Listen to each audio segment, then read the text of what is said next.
Hello, everybody, and welcome to a very special Patreon exclusive, the Labyrinth of Wisdom.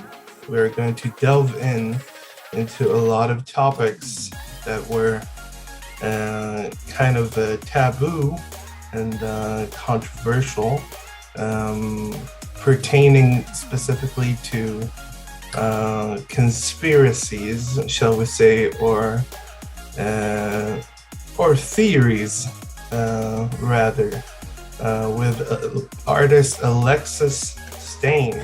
How are you, Alexis? I'm good. How are you? How are you, Alexis? Yeah, I've been keeping really well and just launched a new collection. So, yeah, Mm, keeping busy. wow. And would you like to talk a little bit about that before Yeah, we? sure. So I guess I've been working on this collection, which is my Zodiac collection, for about a year, and it's obviously taken a lot longer than I thought it was going to take. But I had done 7 different illustrations to begin with, Oh, and then I had kind of left it for a little bit because I wasn't sure. Like sometimes, artists get a bit of creative block, or they just, I guess need a bit more time to think about what the next illustration is going to look like. And I think for me, I had 7 that I instantly knew what I wanted to draw and how I was going to draw them. But then there was a long time period between those and then the next 5 to complete. And in a way, it worked out because I went back and did more research on what I was drawing and came up with the last 5 illustrations, and it all panned out. But yeah, just took a year to do. So, yeah. yeah, awesome. I always like, to delve into the stars like we talked last time, but not in a kind of obsessive, dogmatic way. But do you think about actually when you started the project, what was your intent in mind? Yeah. I think when I started it, I had already done a book, like a little book Mm, on astrology, and I've always been interested in the subject matter, but I hadn't really done anything to really research it to the point of actually getting tutored, like by a tutor, and then learning it that way. And when I was at university, we got to do a publication design unit, and we got to create a book based on any theme that we wanted it to be. And I thought, oh, that's astrology is something I always wanted to learn more about. And I think maybe when I create this book, it will be a really nice combination to have a bit of the history and a lot of the text. And then I can accompany that with little illustrations as well. And yeah, I did that at the time. And that was back in, I'm going to say 2015. And I think I had this thing in my head where the book kind of sat there and I was really proud of what I had achieved. And then I thought to myself, you know what, I want to actually go back and look at that again and revisit that whole theme, because when you're doing a unit at university, you've got to do it within a specific time frame, and you've really got to, your time is limited. So this time around, I really wanted to dive in a bit deeper and learn a lot more about each of the zodiac signs in more depth, and kind of understand more about, it's not just about your star sign that you're born under. Like there's a lot more to it that, goes on like behind the scenes. And yeah, from there, I just had all these ideas of, okay, well, say for example, like if you're an Aries, it's a fire sign. It's all about, being a spiritual warrior and, taking the lead and being courageous and brave. And so I kind of drew on that, those characteristics, and wanted to create like a female warrior, and she's got like that kind of aesthetic to her. So yeah, that's where all the inspiration came from. Yeah, that's awesome. I think my intrigue in astrology comes from the same kind of place, um, which is not to say that I actually, that I actually put any stock into astrology, but I think one should at least, um, you know, try to understand as much as you can, about something before you actually negate it completely. But Yeah. so what actually drew you to astrology? Because I know you would like to. We have a sort of interest, as humans in our surrounding neighborhood, even though it's trillions of miles away, but it surrounds us. But what actually intrigues you in the in exploring the stars and their possible influence on humans? Yeah. Yeah. I just feel like it's hard to explain because I think maybe it's changed a bit. So when I was really young, I had an intrigue about it, but I don't know what was pulling me, towards it. I just think I was always intrigued by, everyone's got their own unique personality and their own, way of fitting into society. And when I was younger, I was quite a outgoing, very extroverted child. I would, run around a lot, and I'd always engage with people, even people I didn't really know. So I think I've always had a thing about possibly trying to understand people, trying to understand like relationship building, and then how we all like fit in together, like our interconnectedness. And that was a bit of like the underlying thing there. But as I've gotten older, and the more, I guess, knowledge I've gained from learning more about the subject, I think I'm starting to realize that maybe subconsciously, it's like we are just a small speck in the great vastness of the universe. And I just have this belief that everything around us is connected. Like it's not just, we're just the mere human beings on Earth and, we're doing our little thing. I think there's a much bigger picture, and, we're almost reflecting, like in astrology, they have this saying, as above, so below. And it's almost like in our brain itself is doing like its own, it's got its own circuits, its own thoughts. It's like its own little galaxy and universe in there. And it's the same as the heavens above. There's its own galaxy, its own thing. And what we're doing down here, we're vibrational energy. And that energy is universal as well, So I think that's probably where my interest, I guess, sparked a bit more, and I wanted to look at a bit of mythology and dive deeper into that, because as you were saying, like I don't want to really discount anything until I understand it.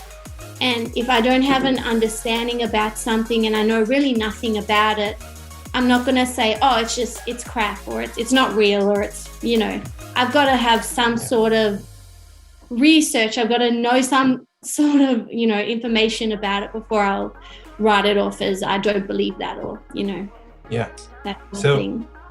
If you were to, let's say someone invites you to do to kind of a voodoo ceremony where you have to, there are a lot of things, I come from the Jewish culture and stuff like this, and there are a lot of things, because Judaism is a very ancient religion. It has a lot of outdated practices, but that are not implemented, of course, in the modern Jewish tradition and religion. But there are a lot of similarities. You have to purify yourself before you actually have to sacrifice on the altar a small animal, preferably cattle, or you know, or stock farm animals. Yeah. What do you think about actually participating in an anthropological, shall we say, experiment like that? I'm not offering anything, but I'm just, hypothetically. Like, oh, what are we doing here? We're going to do a ceremony. Yes. Whoa. Astrology is one thing, but sacrificing an animal is completely different meaning, isn't it? Yeah. I think for me, something that's almost like ritualistic or ceremonial, like you get so many different types of ceremonial things that you can do. So for example, what you're saying, with the sacrificial stuff, if it was something like that, I don't think I would really feel comfortable to participate. Just purely because, I don't know, in my mind, I don't think you ever need to, I just don't feel like I would need to sacrifice something to get closer to God or to, I don't know, gain some sort of extra power or knowledge or whatever it might be. I just don't agree with that concept. I think it's a very it's like giving an apple to the teacher. You get extra credits. Almost cosmic, like I have cosmic credits. Like I don't think causing pain or inflicting some sort of aggression or anger or any pain. Me neither. I don't think that-that's like even what I would want to do. But say it was ceremonial, like here in Australia you've got obviously our native people who are the Aborigines, and they've got their own like ceremonial things that they do, and it's very cultural and it's beautiful, and they do dance, they do like all the beautiful painting on their face. It's almost like a spiritual kind of experience. They're all about that meditation and the dream time and kind of going into that kind of ceremonial thing. It would be an interesting it would be an interesting kind of research to delve into, to search for the origins or the origins of the Aboriginal myth and religion and culture, because I don't think it originated from Australia per se. It came from, I feel like somewhere, I don't know if I watched something or read something somewhere, but I think they had actually migrated all the way from like India, that kind of region. And this must have been like thousands of years ago. It seems more plausible, I think. Although India and Australia is quite a ways away, but it's it's worth the trip, I'm just joking. But I think I have a lot of obsessions, because I perceive myself as a spiritual person ever since I've been very young. I had a lot of visions of life and stuff like this, stuff that would happen. Now science says it's called deja vu. It's not. You're not prophesizing anything. You're just experiencing, multiplying the same experience, or kind of copy pasting past experiences into current ones. What do you think about being actually being a sort of prophet, shall we say? I think that's really awesome that you have had visions and things like that. I feel like some people, and now this is like where the real question comes in, because you can think to yourself, is it that you're prophesizing the future, or is it that we don't live, well, it's almost like time is not real, And we've lived maybe we've lived this whole thing out already, and it's just that, time isn't actually real, and this timeline's already taken place, or it's all happening at once. I don't know, I've got so many different thoughts on like the whole thing. And it's just, yeah. So if you may be having deja vu about something, maybe it's like a future knowledge that you've already experienced, but you're experiencing it in this present moment. Yeah, it's like the Sherlock Holmes, when all possibilities are tossed away or disregarded, the impossible is the most possible of outcomes. Yeah. So it's that sort of thing. Yeah. Yeah, it's hard for us to perceive because we're on this like a linear like timeline, and we've got our own understanding of what time is and how we're living, just today in like this moment.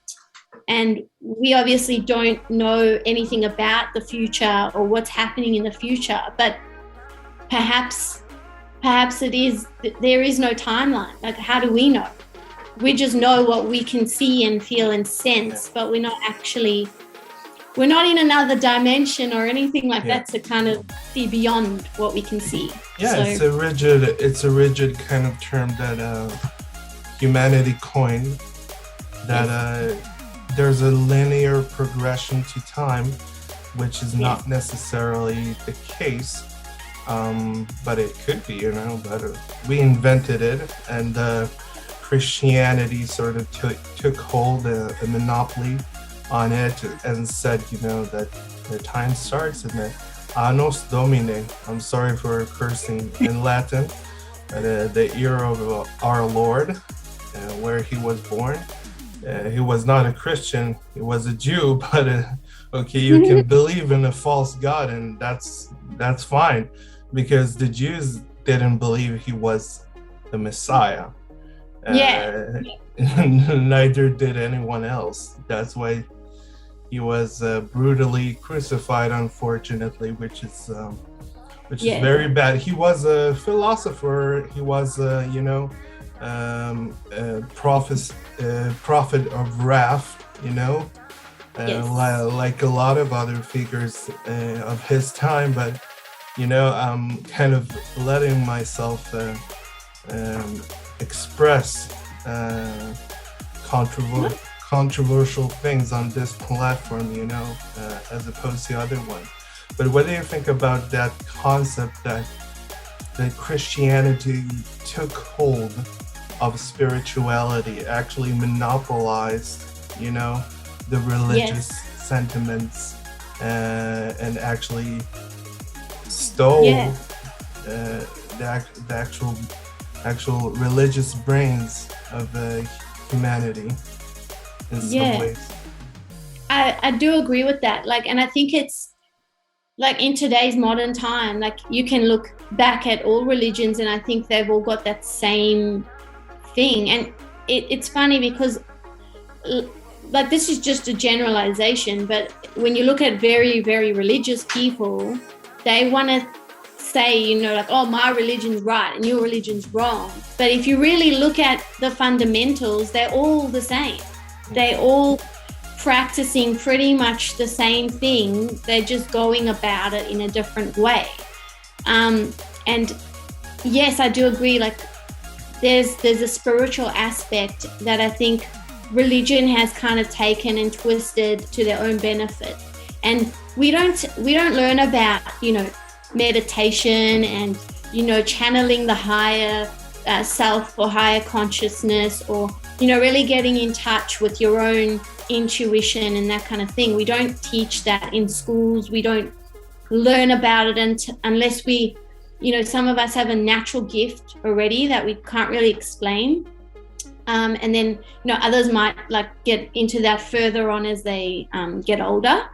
But I think if you've already got a massive following of people who are, following a religious practice, they're just following what their preacher has to say. But, who knows what, what they've taken, what they've changed and twisted, and also things that they hold back from us. Like, we don't know what other knowledge of maybe the esoteric they possess, but will not share with the rest of us, because maybe it will take away some of. That's a great.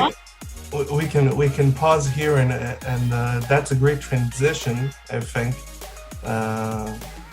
to what, because that is a very, very pointy and kind of subject that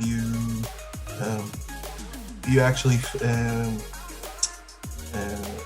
floated up to the surface. I don't know if that's the correct term, but brought to light, shall we say, which I thought about, a lot. Yeah. What some.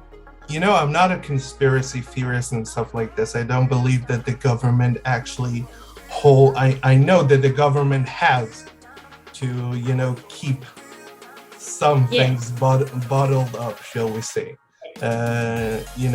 With the lightest, with velvet gloves, shall we say. I'm not trying to criticize, harshly here. Yeah. But they have to. Keep a lot of things bottled up inside the system. But that's a great thing that you said, like what people don't actually say.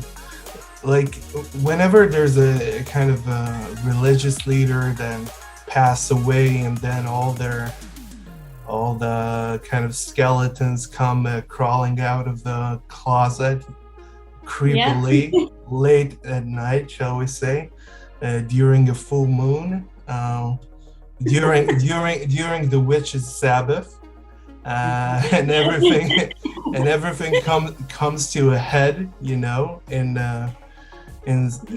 harmony and in concert. So what do you think? What do you think that some religious or authority figures from history or contemporaneous actually want to keep for themselves? I think, and now this is gonna maybe sound a bit like bizarre, or even a bit maybe a bit of a stretch, maybe a stretch for some people. This is the time to actually say it. Yeah, this is the moment. Okay. Exactly. Well, I think that there are a lot of people who practice dark things. Particularly, you could call it witchcraft, you can call it black magic, whatever you want to call it. Yeah. I think that that's actually real. I don't think it's something that's not real. And you can look at it like, but Harry Potter, that's just a story, and it's just a good book or a movie, and it's whatever. But I actually think that there's a lot more to these almost like spiritual concepts that we understand. And because a lot of it is hidden and cloaked to the rest of us, and we're just going about our day and being normal people, we don't see it because we're not practicing magic and we're not practicing these things, and we're not doing, I don't know, all these other crazy things that we don't even know how to. What type of, you mean like magia? Magia is the sort of energy, shall we say, of like harnessing the energy of the universe. Yeah, for your own good, and the best way I can kind of describe it is it's like energy harnessing. But have you ever noticed, like, for example, in simple terms and an easy way to understand, have you ever been around someone, it could be someone close to you or just even a stranger, and you walk away from that person feeling like, I've just had a conversation with you, but I feel drained. I feel like lifeless, like you suck the energy out of my body, literally. And And there's a lot of people who are like energy suckers. Yeah, and there are vampires who can walk through sunlight. You know, they are not hindered by it. Yeah. Yeah, and it's sometimes it's not even that they're consciously aware that they're doing that, but energy. We are made up of energy, and energy is all around us. And at some point, you know, you're either gonna uplift somebody and make their day better because you're giving, you know, like positive energy to each other, or you're gonna be someone who's almost sucking the energy out of the room because you might be very negative, or you might be, you know, it's everything is energy. I can completely concur with what you're saying. I felt some people who actually, I don't know if it has to do with black magic per se, but I get what you're saying. There are people who have special traits that are rooted in the physical world. You know, it's something that can be achieved with the physical, mechanical, whatever forces. But it seems like metaphysical. There are people who have, you know, they have a trait, they have a skill, they have something, they are savants. There are people who are savants at something very particular and so minute that you can't pick it up. But once you've picked it up, it's like black magic. Yeah, it's true. And you know what? I think sometimes the way you pick that up is with your own intuition, and you know, you've got to really develop it. It's intuition and it's discernment. And some people, you can have like the lightest person walk into the room and you will feel their good vibes because they are bringing in that radiant energy, and you know intuitively that person's a nice person. I want to talk to that person. And you'll see another person. And have you ever had that experience where you've met someone and you just instantly like don't like them, but you've never actually spoken to them, or and you know nothing about them, but you don't like them? Like I've had that experience, like maybe just a handful of times, but every time that I felt that, it turned out that, you know, my gut instinct, my first initial feeling was right. And they were not nice people. And they didn't turn out to be good people either. And you want to avoid that because, like I said before, you know, they might not subconsciously be aware that they're affecting your energy in some way or affecting the energy in a space in a bad way. Maybe they think that you're kind of intimidating, or you pose a threat to them in some way, and they don't want to, you know, to get hurt and expose themselves, so they shelter in and they kind of project a negative energy and they try to, you know, shun you. That's a good way of putting it as well. Like I've never thought of it in that way, because you always just assume, like, you know, if someone's projecting like a negative thing, like I always think to myself, okay, maybe there's something going on within them that's not quite right. But I think, if it comes from a place of insecurity, or you know, sometimes it's jealousy, or, you know, whatever it is, I think if you're always coming from a place of fear, because that's what it always leads back to, that's never a good thing. And that's never you're never drawing something positive out of fear. And if you're someone who's not going to, I guess, walk in the light as such, or walk in the good and the positive and the optimistic, I don't think then that you're coming from a godly kind of place. Like that's a very big statement to make. But I think that anything that's fear-based, anything that's really just negative and like, you know, not good, it's not coming from purity, and it's not coming from your higher self. I think in my opinion at least, the more accurate term for something like that is just to have the compassion, you know. Yes. Compassion is Yes. the most basic sentiment, I think, when it comes to relationships and interactions with humans, with Yes. other humans other than yourself, you know. It is a very wonderful and great thing for a Yes. person to actually go outside of themselves. It is incredibly rare, in my opinion.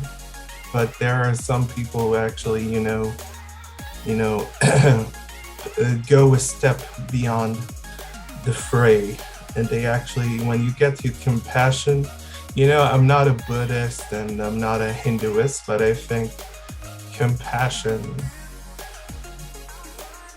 is just, Right. it's the most Yeah. kind of a elated state, I think, that a person can be in. Yeah.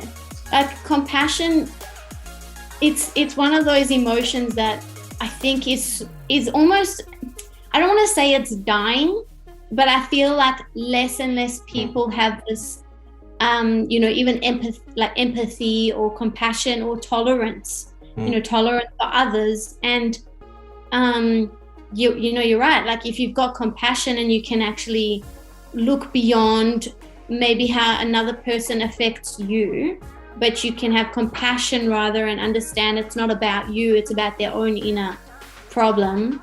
And you try to find a solution, almost like you try and help them in some way, and not everyone is ready to be helped or wants your help, but just coming from a place of neutrality and compassion. It's not a commonly held belief, to be able to step beyond your shell, it's not something that is common. The ego will always pull you back in, into yourself. That's true. I think people work on the ego a lot more. Yeah, it's true. It's very difficult, but it's worth exploring, I think. Yeah. Okay, so I'll send you another link, okay? Okay. And then we'll resume. Literally. Okay, cool. Okay, just a sec. I wanted to talk about origins of man and the mysteries behind it. Because when you think about the mystery of even the existence of human beings as life forms, it's not something to be taken lightly, I think. It's something that's worth exploring. I know almost everything there is to know about, the evolutionary theory, the origin of the species, but it won't suffice, it won't quench my curiosity. Yeah. So I agree. I think there's just too many other theories and other things that we could almost like that theory doesn't necessarily sit well with me, so me neither. Not for any particular religious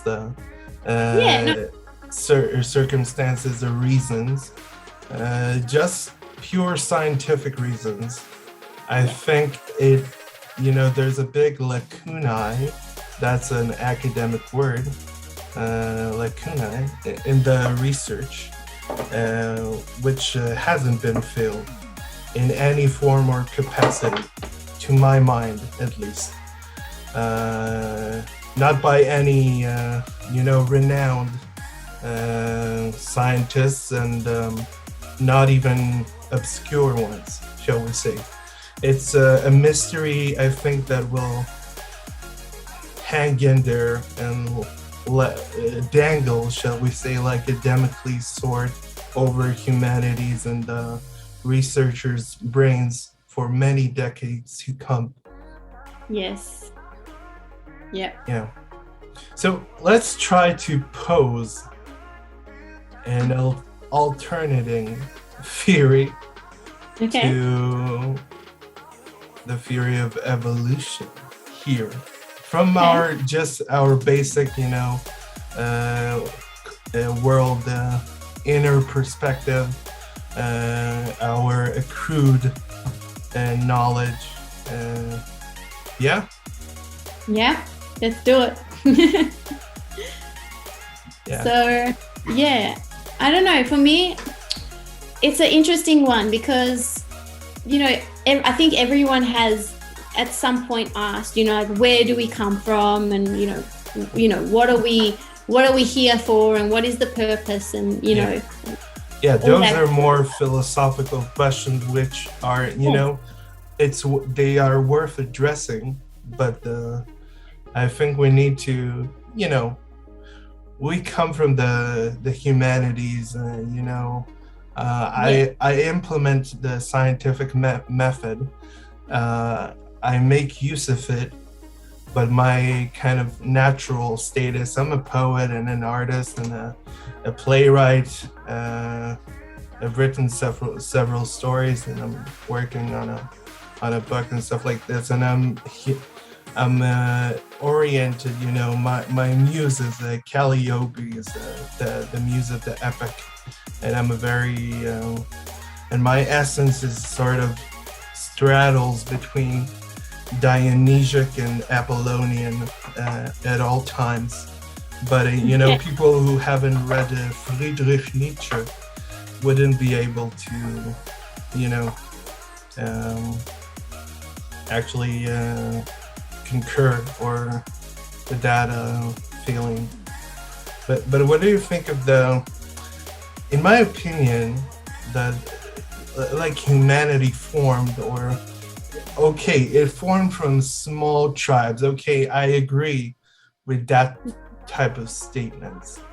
But there was always a kind of a sort of a creative engine. There was a person or a figure that spearheaded all of the humanity's activities and ventures and achievements. But what do you think is the actual origins? Because a lot of religions, even cults, have tried to answer that question with varying results, to say the least.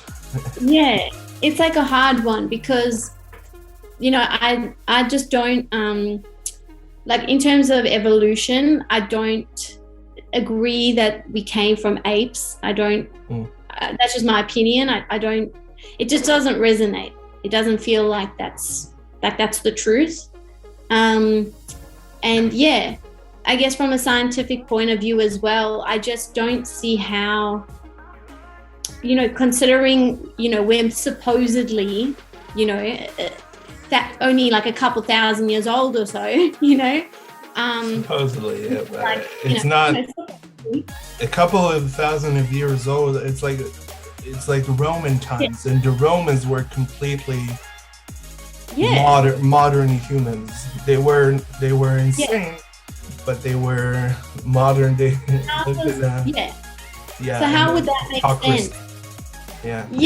I just feel like it doesn't make any sense then, if we were working in that timeline.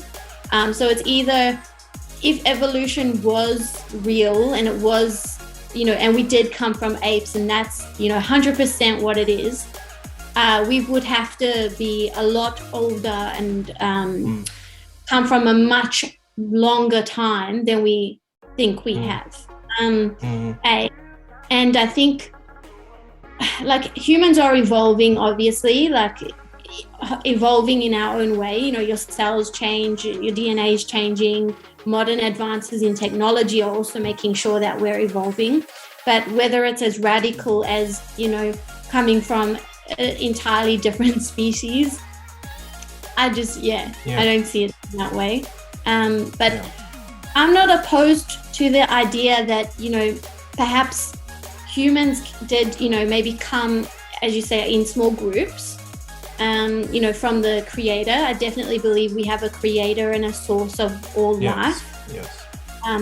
Whether that started with God giving life to small communities, and I don't know what came first, the chicken or the egg.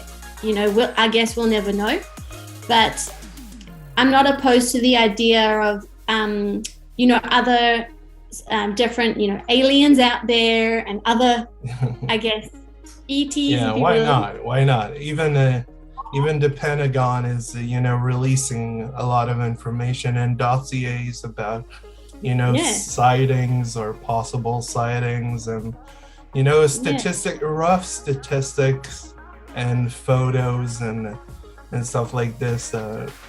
It's hard to, as a layman, it's hard to assess, But for someone, for a scientist and astronomer, astrophysicist, whatever, it would be easier. But there is something to say about, you say the miracle of life, that it's a great song, but it's also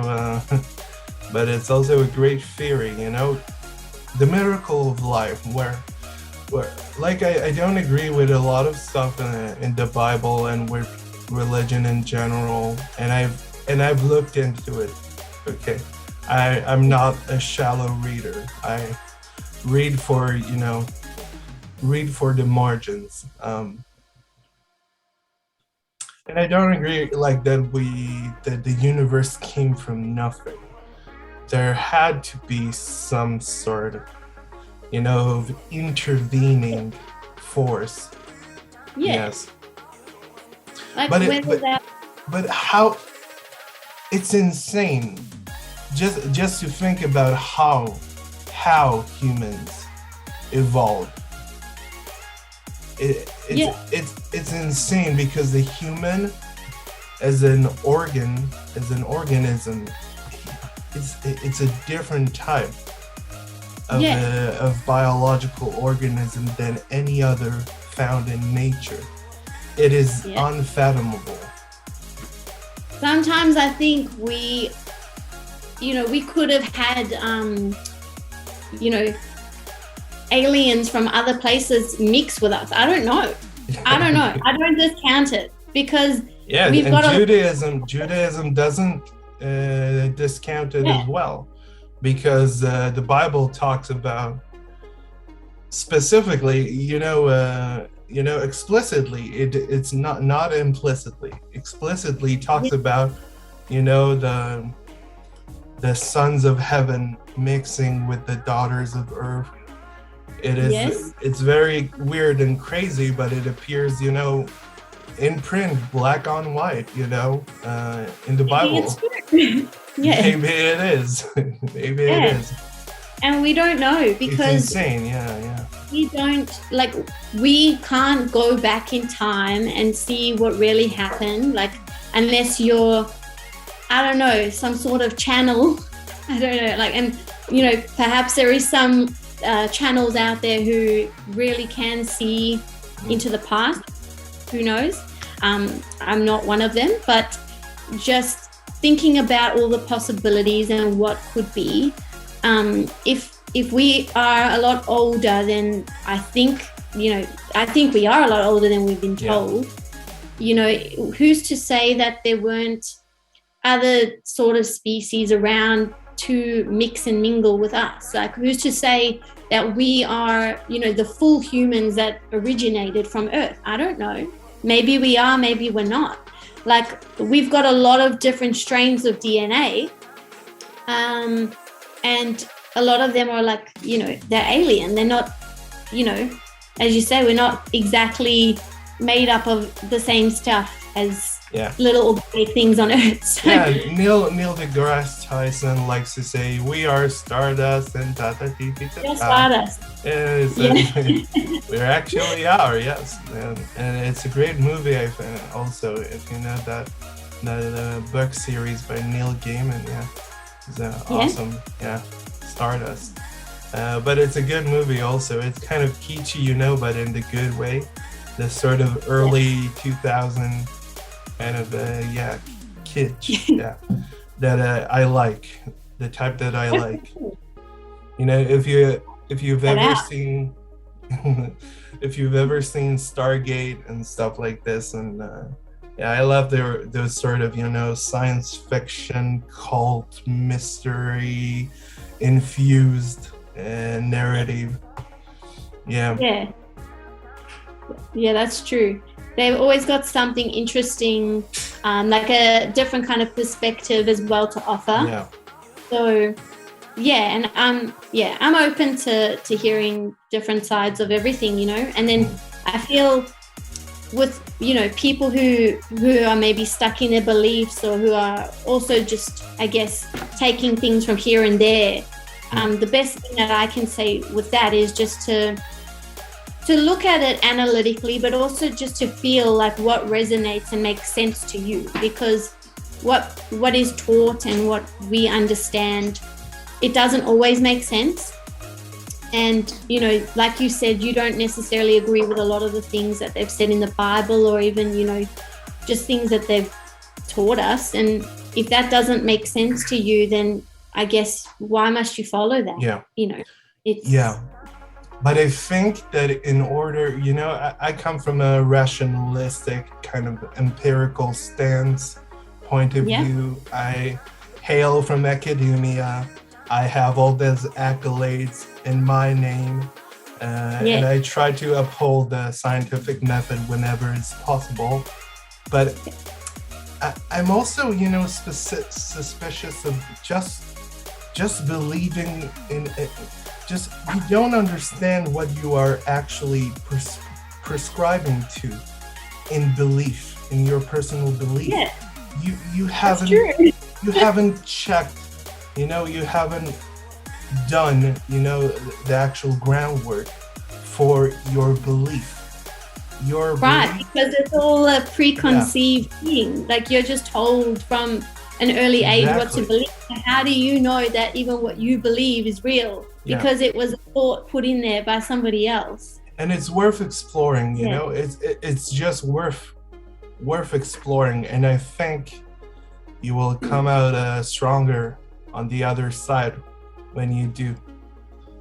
So I think that you've got to really empower yourself nowadays, and if you're not doing your own research and you're not doing your own sort of checking of whatever digging, just do your own digging, like, because nowadays we have a lot of information out there, but there's a lot of misinformation as well. And then it's about like discerning what you think is right and real, and what you distinguishing. Really it can be hard, but I think getting that groundwork done, and actually going back and understanding that pretty much every thought in your head is a construct of something else. Like, that freaks me out a bit, but it's true. Yes. Those thoughts are really original. Exactly. The Romans and the Greeks, the Greco-Romans, whatever. Literary academic term. The Greco-Romans had a term. Everybody knows that term. It's a persona, and persona means a mask. But there's a Greek term that says anima, and anima is soul. They have that mutual love-hate relationship, and Western civilization straddles that line between Grecian kind of sentiments and culture, and Roman kind of astute legislative, there's a term for it called nomos. Nomos is law, so it straddles between the logos, the creative sort of wild, free spirit of the Grecians, as opposed to the Romans that are more sophisticated and cold and studious. Yeah. But I wanted to end here with a bit of a even more controversial discussion. I think the most controversial discussion, which is who actually and how were the pyramids built. Okay, here we go. This is the most, I think, out of all the topics, the society, culture, music, history, language, whatever. That's gotta be the most controversial topic of all. I mean, just looking at the way the pyramids were built, and even if you're looking at just other things like the Sphinx itself and other structures that they've had there for thousands of years, I've watched so many different like docu-series, things on this, and everyone's got their opposing views, because archaeologists, they've got their own conflicts with each other, and I'm right and you're wrong, and it's kind of hard to pinpoint, and pick, okay, I agree with this person, because we're not actually archaeologists and we're not there on the site, and we don't understand these things maybe as they do through their perception. But from a person who is like kind of maybe taking a step back and looking at it analytically and going, okay, the pyramids are perfectly aligned. Like, how are they perfectly created in, with the degreed angles and, the way it's been cut? It's almost like it's been laser cut perfectly and placed there. And just the way it is, even like connected to the heavens, the stars. I almost feel like the pyramids are like a portal or something, like to this otherworldly place, because I honestly think we would have needed seriously advanced humans to create those pyramids. I don't think it was slaves who built the pyramids. Like, that to me is crazy. Why not? I don't think that's speculations. Yeah, the speculations, the scientific, archaeological, Egyptologists and so on and so forth. They speculate that they were artisans. There are some that we actually can pinpoint, to them actually being there during the construction of the pyramids. It's like Michelangelo doodling himself, like drawing the ceiling of the Sistine Chapel, or some worker or laborer actually putting a graffiti on the Notre Dame, cathedral. So it's similar to that, in some ways. Yeah. But continue on. Do you have any other insights or? Yeah, I think sometimes maybe, there are, if we're going to go with the thing of maybe advanced civilizations, say it was an advanced civilization, who's to say that they didn't have telepathy and couldn't like move things with their minds? I don't know. Maybe it wasn't created at all by human beings. Maybe this was created extraterrestrial. There are some Buddhist lamas that claim that they can actually, levitate through levitate objects. I think there are people who have strong enough minds, because they're probably practicing that very thing day in and day out, and we're only using a tiny capacity of our brain. In this modern world, we have no idea what we're really capable of. Say these people have tapped into something else, and they're using some other circuit within their brain. We don't know. They could be. And if you're getting to a state that's almost like beyond the physical or the material, who's to say they're not doing it just with their minds? Yeah. Could be. But yeah, I don't know. I don't think it was slaves that built the pyramids. Maybe it was artisans, perhaps, but it's so precise, and I just think then it brings up a whole lot more questions, because we are almost painted with this picture that people like from thousands of years ago were backward, and they weren't really, technologically advanced. Yeah, like they weren't technologically advanced in the way that we are today. Yeah, and how does that make sense? It doesn't make sense then, because how could it be that they're so mathematically sound and they've got everything perfectly planned? These structures have lasted for thousands and thousands of years. If they didn't know what they were doing, they would have crumbled by now. It doesn't make sense then. Like, then there's, all these other questions start cropping up, and then you've really got to start using your imagination a bit and actually just thinking that's not logical, So yeah, they were building, Stonehenge, 10,000 to 11,000 years BC, which is insane, supposedly. That's a claim, at least. There's another place in Turkey called I forget what was the name.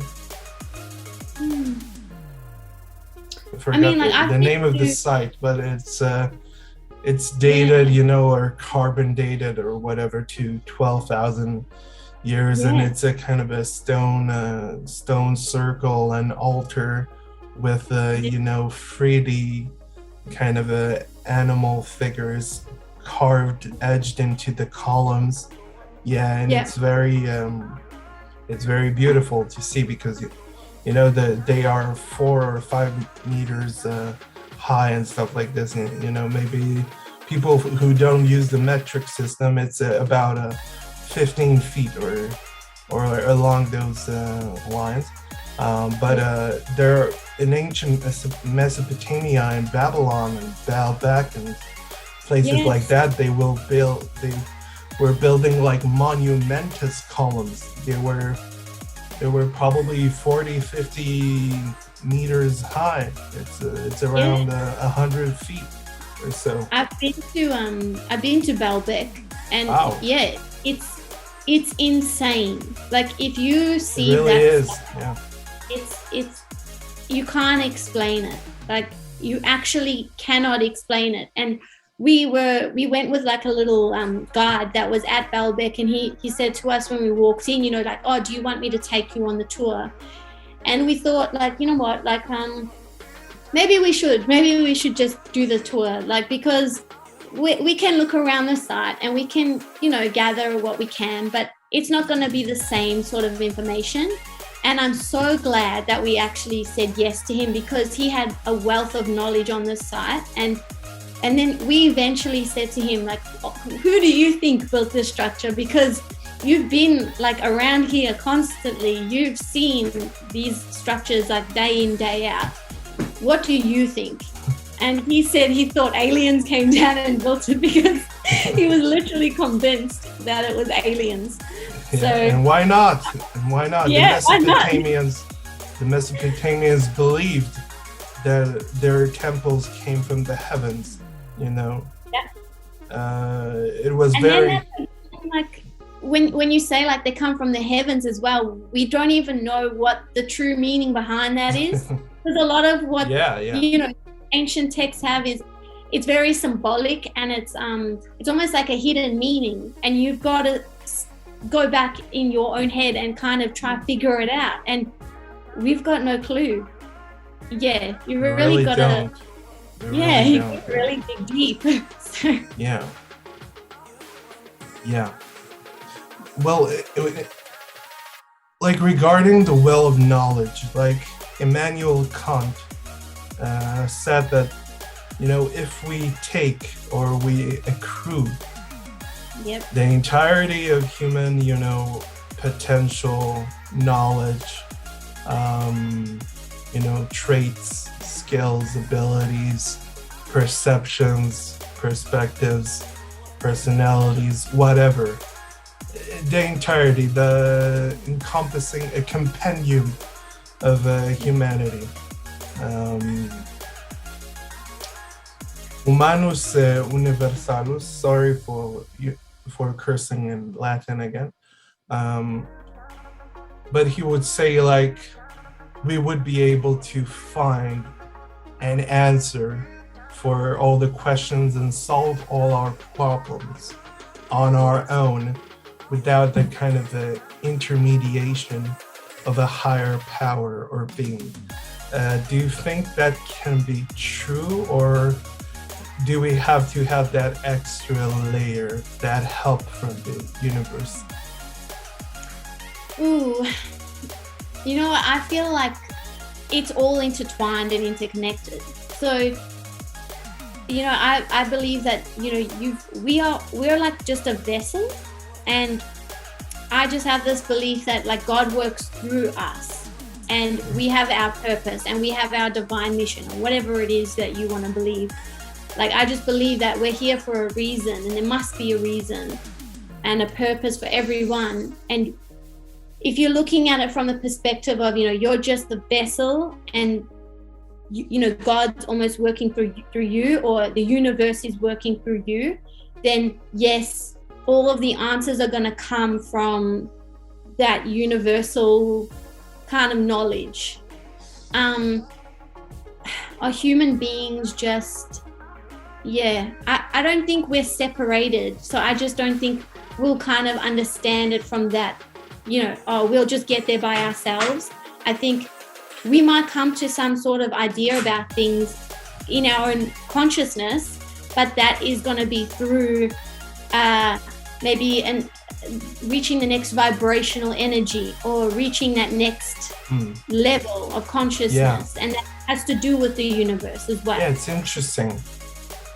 It's interesting, like, that the earth is a rock, we live on the lithosphere, Yes. the level of the rocks, like scientifically speaking. Yes. Geology, whatever. I don't know anything about that, but I would like to actually explore it a little bit, because it seems of interest to me in some regions of my scientific research and curiosity. But actually, how do we stand for metaphysical claims? How do we actually, how can we believe a lot of metaphysical and hold a lot of metaphysical and supernatural beliefs, and at the same time in concurrence with, our daily routine, nonchalant, boring, sad, uninventive lives? I feel like the system almost works against us in this way, because it's like our entire lives and everything we've built around us for ourselves, it's all part of the system, and it's all part of this thing, to keep you in the routine and to keep working to contribute to the system. Exactly. And you never really break out of it. So I think the only way you can almost coexist. There was sorry to cut you off, but before I forget it, just a quick tidbit. There's a kind of artist slash philosopher that an Israeli is a great artist. I'll send you some of his paintings. Awesome. And he said that the modern human is just a wallet with legs. Yeah. I would agree with him. I think because people have become, maybe we become consumed with all the things that we have, and we become so consumed by the world around us and what we've created in this, in this matrix, if you want to call it that, in our reality. This is our reality. Well, let's face it, we are living in the movie The Cube, so that's yeah. That's reality. Actually, that's what it is. We have a lot of possibilities, a lot of directions to go to, and there are a lot of outcomes, Exactly. Exactly. And I think if we are living in this kind of consciousness as a collective, so maybe just going about our day to day, not living consciously and not realizing, hey, like there's more to you and your life and your purpose than you just going to work, doing the same routine every day, and going about life in this way. And I think people don't want to really break out of that because maybe they're too afraid to do that, and we're so reliant on the system that we stay in the system because we think, well, how am I going to live, and how am I going to support myself, and how am I going to do whatever if I'm not doing this job? And that's how it's built. It's built to keep you there thinking in this like box, But if you are someone with maybe a bit of, maybe you've got these ideas of like, I've got a higher purpose. I'm conscious. I'm a conscious being. You would have some sort of understanding about it already, and you can coexist in this world and, living in this matrix that we're living in. And you can also have the metaphysical, if you want to call it metaphysical. Whatever you want to call it. Yeah, whatever you want to call it. Everything you choose to call it is legitimate in my eyes, in my view. Yeah, you can do both as long as you have consciousness and you are consciously aware. So if you are consciously aware that you are being used in the system, you might not want to break out of it, but you're aware of it. Okay, fair enough. But maybe you're someone like me. I didn't necessarily want to keep participating in the job I was doing. I wasn't happy, with what I was doing. And, I did the very thing that a lot of people would say, are you crazy? You became an artist. Artists don't make money, and artists, they can't support themselves and all these good things. But it's just your perspective on it. But in a way, you've got to do what makes you feel fulfilled. And almost like, from me, I can only speak from my own experience and for what I feel is, me trying to live my purpose and live my destiny and, almost contribute in the best way that I know how and what makes me feel good. And when you're in that zone of creating and putting something out there that is coming from your soul and it's coming from within you, and I'd like to think from a good place, not from a place of negativity, that to me is almost, that's otherworldly. That's the spiritual thing that comes out of you. Like that's the reaching this other level. Yeah, almost. That's the power of art, essentially. Yeah, that's a core.